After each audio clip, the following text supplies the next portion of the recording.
as we are talking about the dry powder inhaler. So what is dry powder inhaler? So dry powder inhaler, it is the device that delivers the medications to the lungs in the form of the dry powder. That name itself gives its meaning. Dry powder inhalers, like inhalers that we are using, means uh, for the nasal decongestions we are using the Vicks inhalers. So there is a compact material is there, and that we have to inhale through the nose. But this particular dry powder inhalers, so basically in this particular, this medication is commonly held either in a capsule for the manual loading, or some are already fitted in that particular inhaler devices. So already I have discussed regarding the rota cap. सगळ्या जणांनी बघितलं असेल त्याच्यामध्ये capsule place केली जाते, मग ते rotate केलं जातं. रोटेट केल्यावर काय होतं, ती कॅप्सूल ओपन होते, त्यामध्ये जो पावडर कंटेंट आहे तो माउथपीस मध्ये येतो, आणि माउथपीस मध्ये ज्यावेळी आल्यावर आपण तो इनहेल केला जातो, आणि तो प्रोडक्ट मग तुमच्या स्पेसिफिक जो काही म्हणजे अस्थमॅटिक पेशंट असतील किंवा chronic obstructive pulmonary diseases ज्यांना होत असतील. So in that case, this particular dry powder inhalers that they are using. So basically, what is dry powder inhaler? It is a vehicle that is used to transfer drugs into the body, especially in a lungs. So if you are considering the anatomy of the lungs, so the lung or the respiratory tract, that is divided into 24 generations. There are two zones: conducting zones and transitional zones. So means ते डोळ्यासमोर ट्रॅकियाची किंवा respiratory ट्रॅकची diagram येईल. Trachea असतो, एक ब्रॉन्काइल्स, त्याला ब्रॉन्काइल्सला खाली crabs like ब्रॉन्क्युअल्स असतात. Then terminal ब्रॉन्क्युअल्स असतात, देन अल्व्हिओलर ट्रक्स असतात, आणि अल्व्हिओलर सॅक्स असतात. So they have the different opening size. So whenever you are using these dry powder inhalers, the important factors or important uh, parameter that you have to consider is the particle size of that powder material. So we'll see in detail. So basically, the efficient delivery of the drug into the lungs, that is depends upon the drug delivery systems and the basically these powder formulations. So these DPIs that plays the important roles to deliver the drug into the lungs. In this particular dry powder inhalers, we can deliver the drugs up to 10 mg. But the important things in this particular dry powder inhalers is that the patient inhalations flow rate, means तुम्ही किती जोरात inhale करतायत किंवा जो inhale करण्याची तुमची capacity आहे त्यावर तुमचा ड्रग कसा डिलिव्हर होणार आहे किंवा तो डिपॉझिट होणार आहे यावर तुमचं मीन्स यावर तुमचा ड्रग रिलीज हा डिपेंड्स असणार आहे.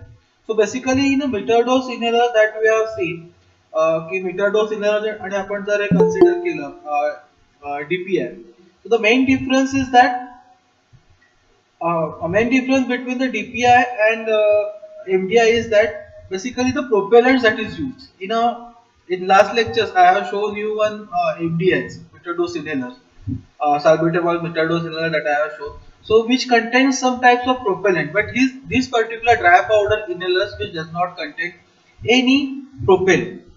But again the same thing, the patient controls on inhalations, that plays an important role. And sometimes if your lungs is not properly functioning, your drugs get deposited in specific areas which will not delivered at the lung side or at the alveolar side where they have to reach. So for that purpose, the precautions has to be taken by delivering the drug to the drug to the patient. So we'll see what is dry powder inhalers are, what are the different technologies.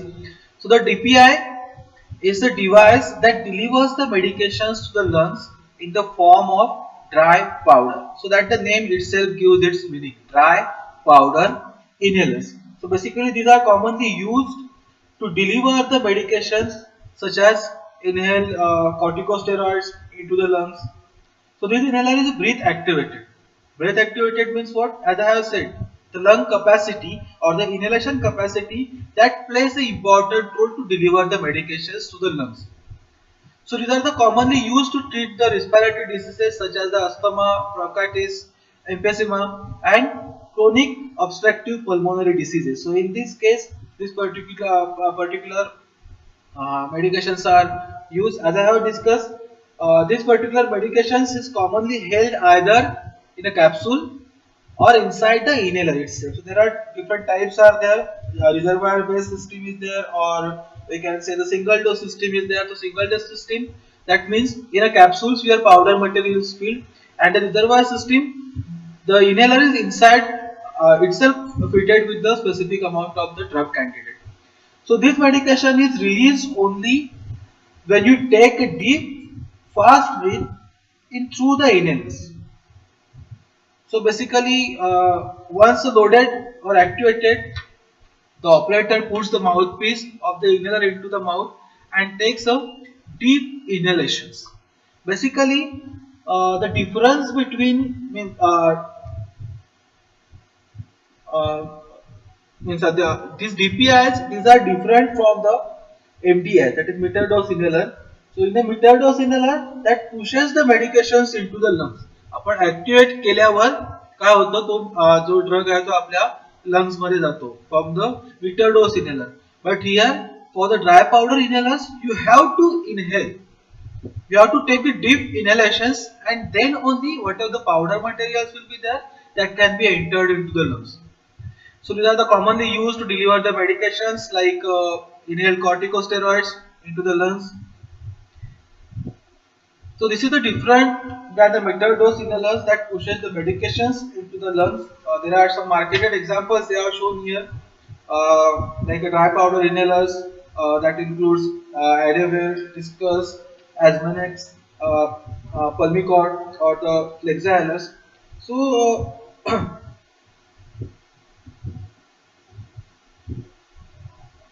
So if you see the history of this particular dry powder inhalers, so since 1956, only the pressurized MDIs, means metered-dose inhalers, that become the most commonly used devices to deliver the inhaled drug.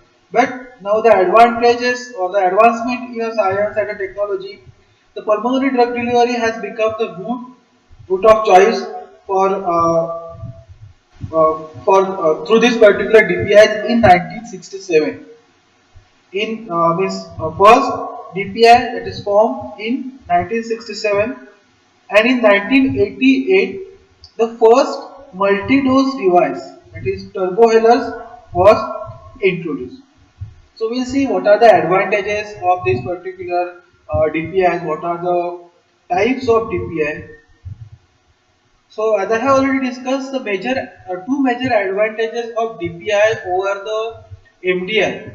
First, that they do not contain propellant, means in MDIs we require some propellants in which our formulations or API is dissolved. And the second one, that all marketed models, means all the DPIs are breath actuated, and patient finds them easier to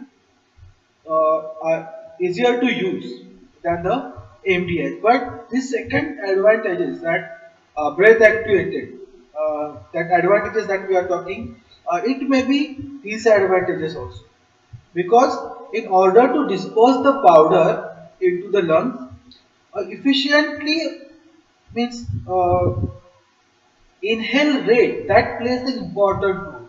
Otherwise, the drug gets deposited on the lungs. So for that purpose, it is necessary to it is necessary for the patient to inhale as forcefully as possible via dry powder inhaler. So this is the main point that we have to remember regarding these two MDIs and DPIs. DPI मध्ये काय असतं, तुमचं इनहेलेशन्स वर तुमचा drug delivery depend असतो. MDI were just तुम्ही activate केलात, वरून तुम्ही जस्ट प्रेस केलं की तुमचा ड्रग हा एक्झॅक्ट अमाउंट पर्यंत एवढा डिलिव्हर होतो. Sorry.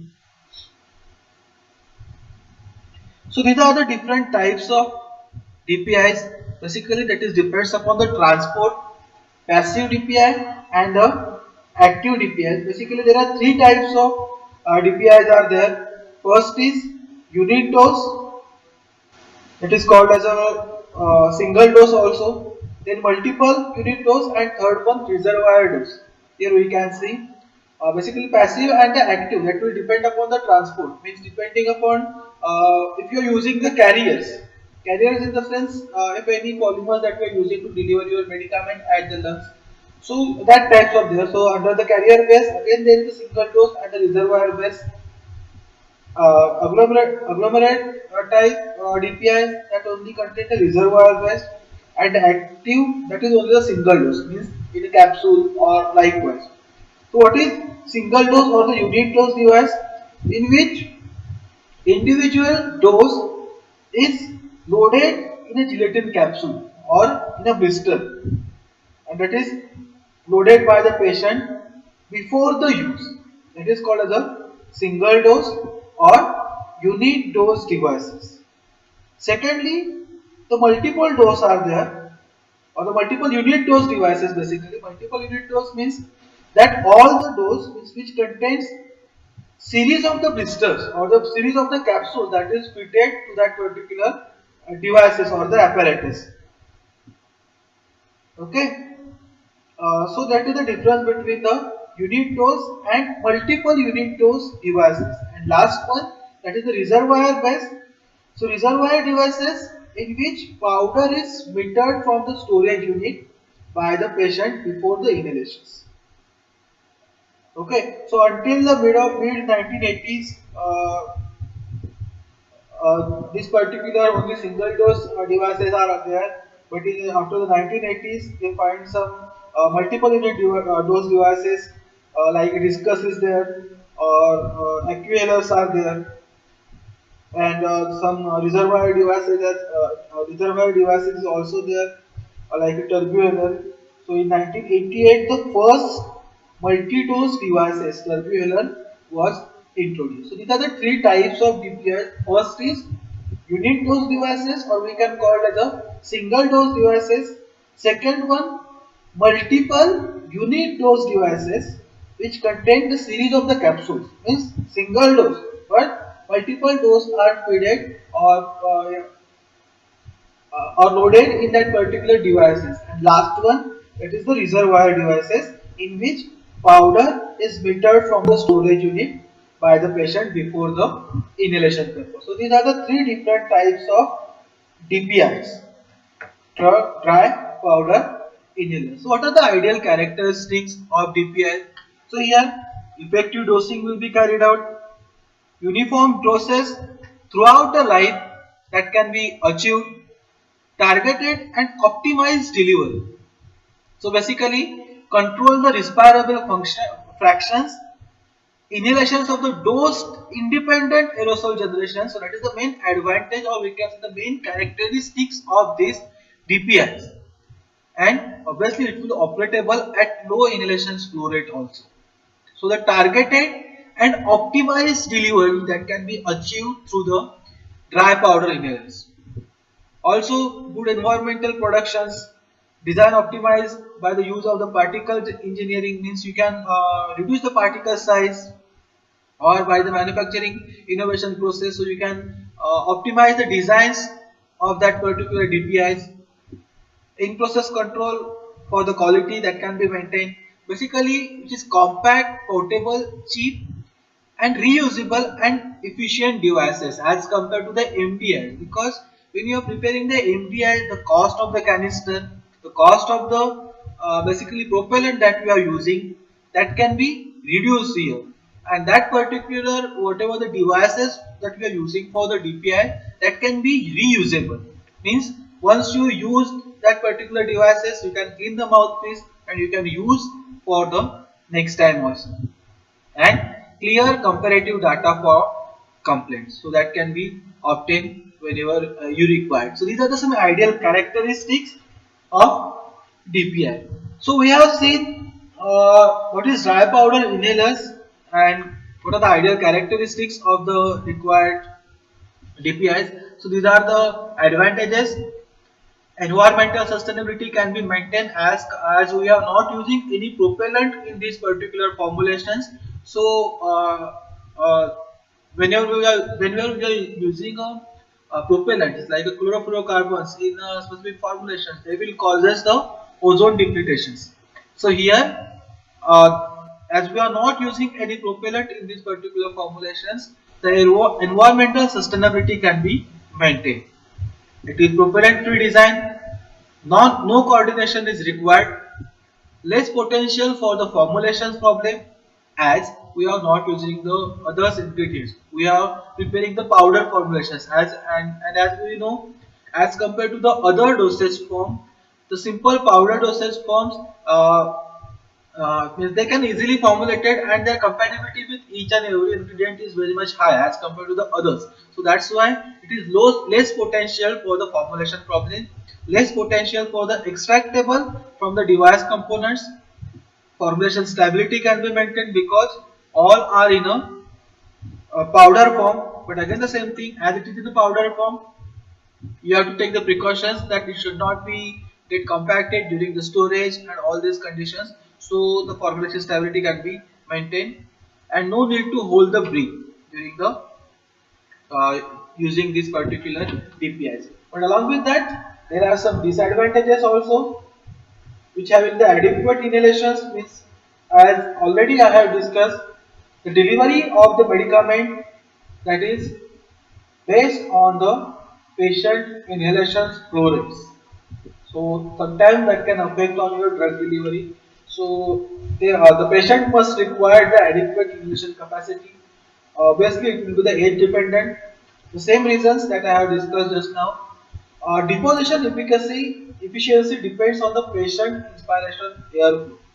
So the main thing to deposit or to disperse or to deliver the medicament through the DPI is that you must have the proper inhalation flow rate. Also, less protections from the environmental effects, more expensive than the meter dose inhalers. The developments and the manufacturing is more complex than the meter dose inhalers. These are the some disadvantages of uh, uh, dry powder inhalers. Then we discuss some dry powder formulations, inner formulations considerations. What are the considerations you have to uh, keep in the mind while you're formulating this particular DPI? So DPI formulations considerations, basically whatever the API that consists or the carrier powder that must be present. So as we have seen the carrier base and that types that we have discussed, carrier base and agglomerates. So consist of API. What formulation consists? One API and one carrier powder. So it can be lactose or any other types of powder that can be used, or by the various techniques. By the pelletization techniques will be there, by the blending techniques. This particular API it will blended with the carrier powder. Then particle size of drug should be below 5 micron. Why it is so? Particle size of that particular uh, uh, uh, DPIs must be below 5 micron. As I have discussed, that respiratory tract that is divided into 24 generations, which is divided into two different zones, conducting zone and transitional zone. So conducting zones, that is from trachea to the bronchioles, and transitional zones from the terminal bronchioles to the alveolar side.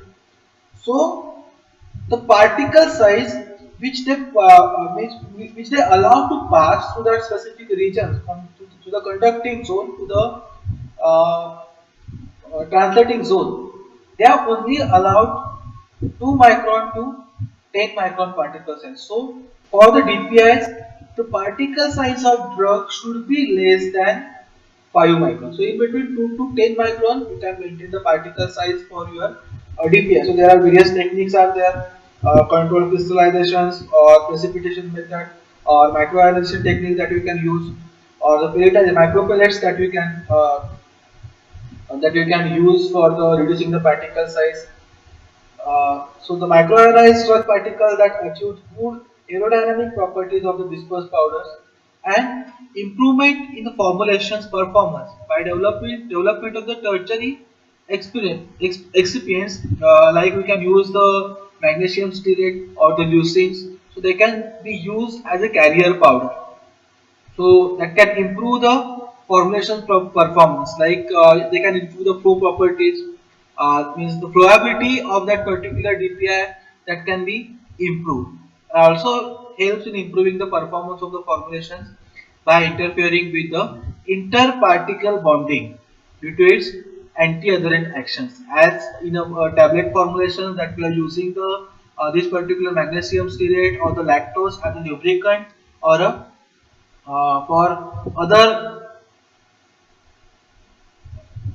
for other purpose also, means for the anti-adherence, for the lubricant purpose or glidant purpose, so that magnesium stearate and lactose that we are using.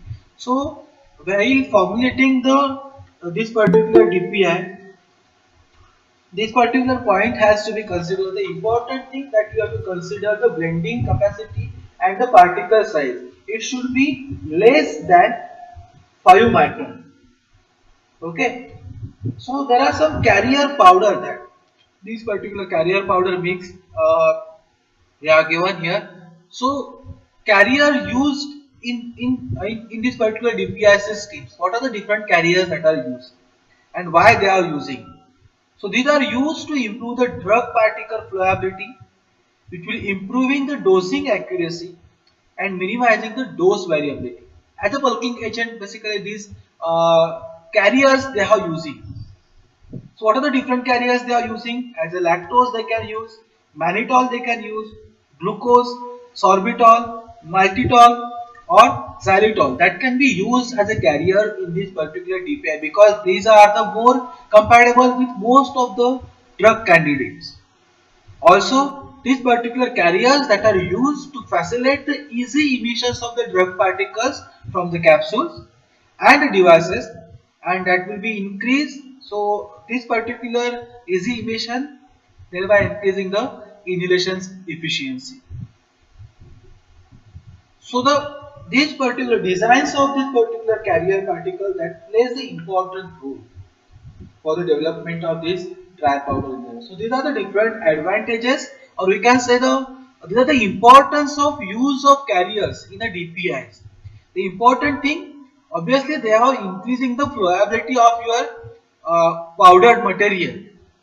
And what will happen because of improving the flowability, or because of the improving the dosing accuracy, the easy emissions of the drug particles from the capsules can be carried out. So the characteristics of the carrier particles that includes physiochemical stability, biocompatibility and the biodegradability. So these are the three characters that we have to consider while selecting the carriers in a DPI. That means it should be compatible with the drug substances, and mostly it must be inert and available and economic. So its physiochemical compatibility, the biocompatibility with the APIs, and the degradability, biodegradability, how it is degraded once it is entered into the body.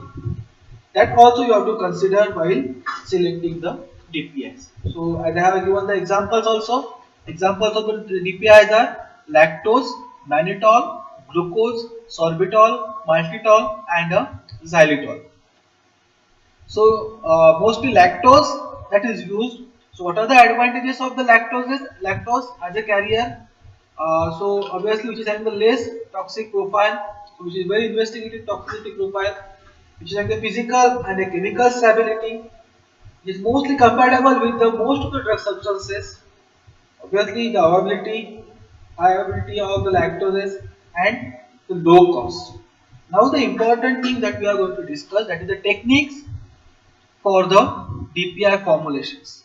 So these are the four different techniques by which dry powder inhalers that are prepared. So these are the four techniques. First is control crystallizations or precipitations. Second one, that is the microionizations. Third one, blending, and fourth one, pelletizations. So in a controlled crystallizations or precipitations, in this process by which the particles are produced from the solutions. Means you have to prepare the solutions of the material in a suitable solvent, and you have to carry out the crystallization process. So the controlled crystallization process through which you can prepare one powder particle, powder formulations. So these formulations of the stable crystalline material is normally the targeted of this final stage. Means the crystallization process that we have basically carried out many times. Means you have to dissolve your medical API in a specific solvent, and at the end you have to carry out the crystallization process. So in the productions of the materials for use of the DPI produced products, the particle size of the crystallized product is basically normally high. So you have to reduce the particle size if the necessary is the if the necessary, and if you are reducing the particle size, there may be chances of altering the physical as well as the chemical natures of the material. So that precautions has to be you have to take while preparing the controllized crystals, or what are the dry powder that we are going to prepare with the help of the control crystallization of the precipitation method. So these precautions that has to be that you have to consider while formulating with the help of the control crystallizations technique.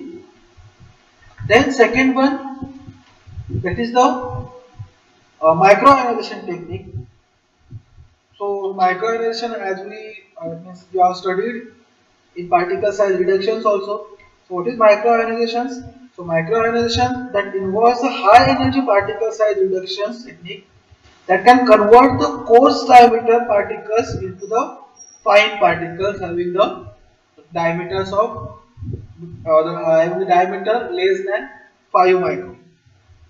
So mostly we can use the fluidized energy mills or the jet energy mills, or we can use the ball mills. So all these microionization techniques that we already discussed in size reductions in last year. So I will not go in detail about that microionization technique, but these techniques that can be used to reduce the particle size.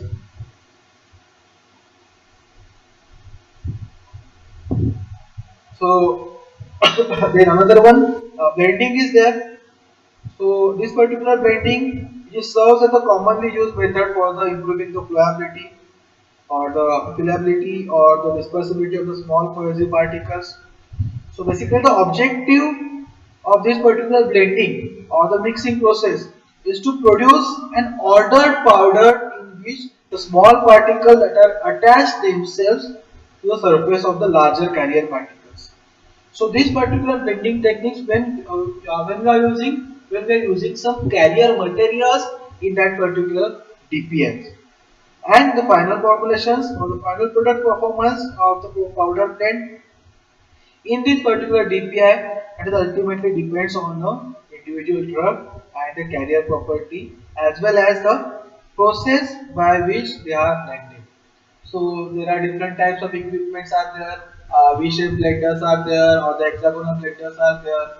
So that the blending process that we have carried out. Blending means what? The mixing. So mixing of your small particles with the help of your larger particles. This particular blending is carried out.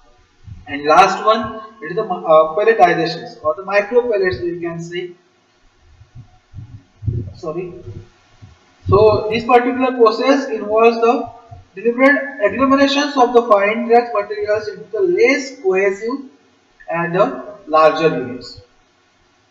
So mostly these particular pelletizations can be achieved by using the sieving techniques or by any other process that tumbles the powders. Mostly sieves that use, as we have studied also, sieving technique. Different sieves, different side sieves are stacked over each others, and the powder is passed to this, and the fine powder that we can achieve. So it is a pelletization technique. So the through this particular sieving technique or the tumbling technique, the resultant pellets must be used in a system capable of the degrading to the appropriate particle size for the aerosol drug delivery system. So these are the four different techniques by which the DPIs are formed, which they are controlled crystallizations or the precipitations, microionizations, blending, and the pelletization. So through these four, the DPIs are prepared.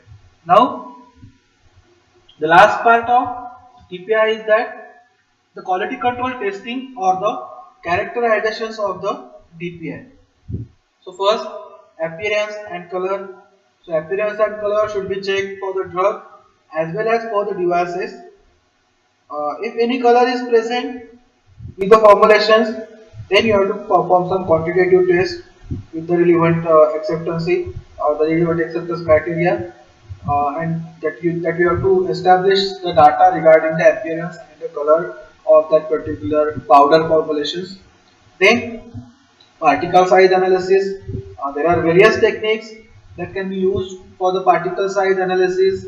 Light scattering analysis that we can carry out, or the cascade impactor method is there. But mostly, sieve analysis and the laser scanning diffractions method that can be used for the particle size analysis.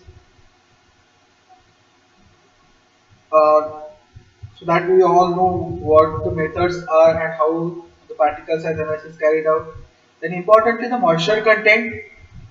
So with the help of the Carl-Fisher's method, we can determine the moisture content, because moisture content that can affect aerosolizations of the particles. Also, that can affect on the particle size distributions, its crystallinity, as well as the dose content uniformity. And obviously, if moisture will affect your powder, obviously it will affect on your stability, as well as there may be chances of the microbial contamination. So that's why the moisture content has to be analyzed for that powder material. So with the Carl Fisher's method, this moisture content that can be analyzed. Then we have to analyze the impurities and the degradation products. So for that purpose, we have to set some acceptance criteria for the individual as well as for the degradation products and the maximum impurity. So you have to set some limits, or you have to set some acceptance criteria for the impurities. Like in a assay, they have given some acceptance criteria plus or minus 5% or 10%. So such a way you have to set the criteria for the impurities as well as some degradation product. uh, what other drugs are there that has to be checked for their specified limit, means whether drug is in proper purified form or not, percent purity that we have to check for the drug candidate. Then we have to perform the drug content assay, so that can be determined by the analytical technique. So again the same, here also you have to set some acceptance criteria as high as possible. Means assay method that is available in any pharmacopoeia that we can take from that particular pharmacopoeia, through which we can carry out the percentage of the drug present inside the total product. Then the microbial limits. So there are different techniques are there. Total yeast count that we can measure, mold count we can use, or the total aerobic count will be there that we can use to determine the microbial limits. Also, we can use some pathogenic indicators. So whether we can check there is a growth of any microbial or whether there is any growth of microorganisms or not. So that microbial limit that we can check. And the importantly here that we have to consider, that is the delivery dose uniformity.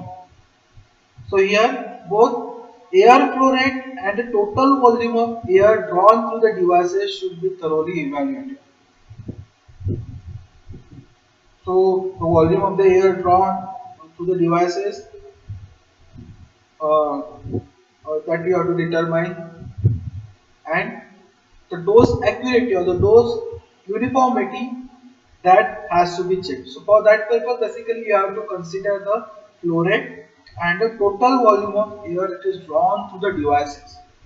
That should be thoroughly evaluated. So basically, the volume of the air drawn through the devices, that is limited to the 2 liters. So it is applied for the both, means for the metered dose inhalers also for the dry powder inhalers. So this is all regarding the dry powder inhaler. So this is one example that is marketed available uh, Adware is there. Basically, this is the multiple unit dose inhaler. So here we can see how it is deliver the medicament, or how basically use this uh, Adware or the Adware devices. So you have to we'll see here. So first you have to put your mouthpiece here. This is the mouthpiece that you have to hold in the mouth. Then in this particular this apparatus, this is already filled. So the operator puts the mouthpiece of the inhaler into their mouth. He has to take the sharp breath.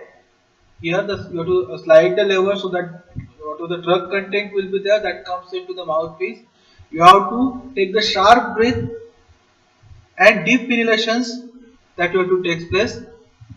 So breathe out, you have to carry it out and ensure that that particular powder material or the powder formulation is reaches to the lower part of the lungs. Then you have to again seal leaves on the mouthpiece and breathe quickly and deeply, and again we have to reseal.